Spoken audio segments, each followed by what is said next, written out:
in a first on CNBC interview for a closer look at the quarter. Affirmed co-founder and CEO Max Levchin, or maybe just founder. I don't know if there's anybody else involved in that. Max, good to see you.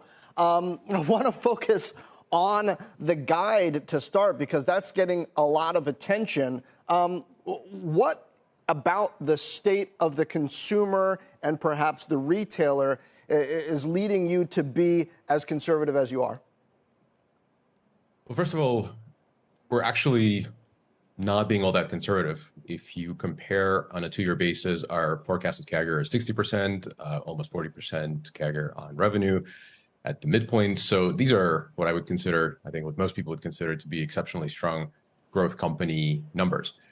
We are lapping a year when we launched Amazon and scaled up Shopify to its fullest scale, so far. And so we're obviously comparing to some outstanding numbers. And the conservatism in my guide, if you want to look for that, isn't coming from our ability to continue growing the business, which we think extends decades, but the fact that if we were to open up the credit box more than we think is prudent, we will probably see some pressure on unit economics. And the single most important thing I care about here and my entire executive team cares about is protecting those unit economics, making sure that we continue providing exceptional yield for our capital partners, and most importantly, not overextending the consumer. So it's a conservative view in a sense that we don't know what the credit future looks like. I think the economy is not in the healthiest place. We just heard Jay Powell speak just to that point. And so I think we are being very cautious in managing credit, but we are extremely confident in our ability to grow the business. And that's what I wanted to get to is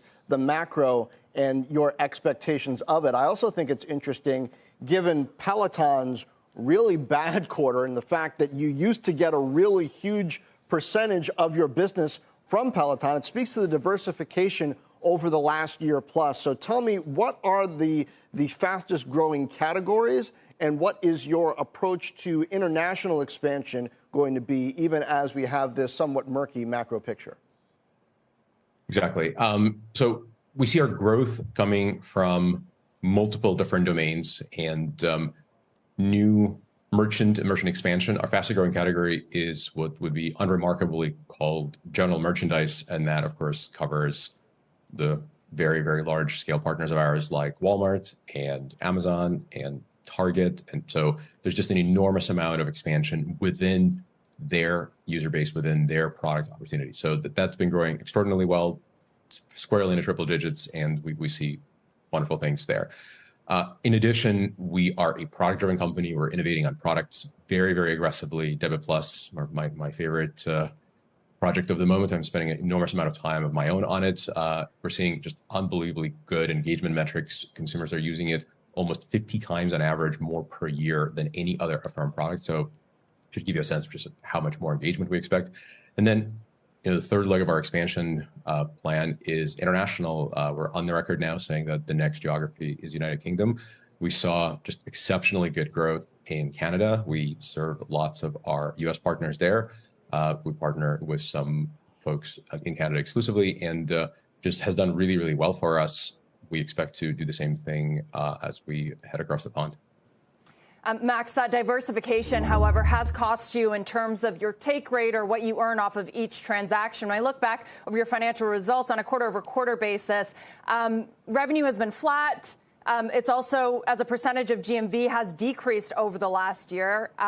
So what are you giving up here? And also, when you look at this Amazon-Peloton partnership, is that an opportunity for you, or is it a problem? Your take rate is so much higher with Peloton. Now that it goes to Amazon, does that set the precedent going forward?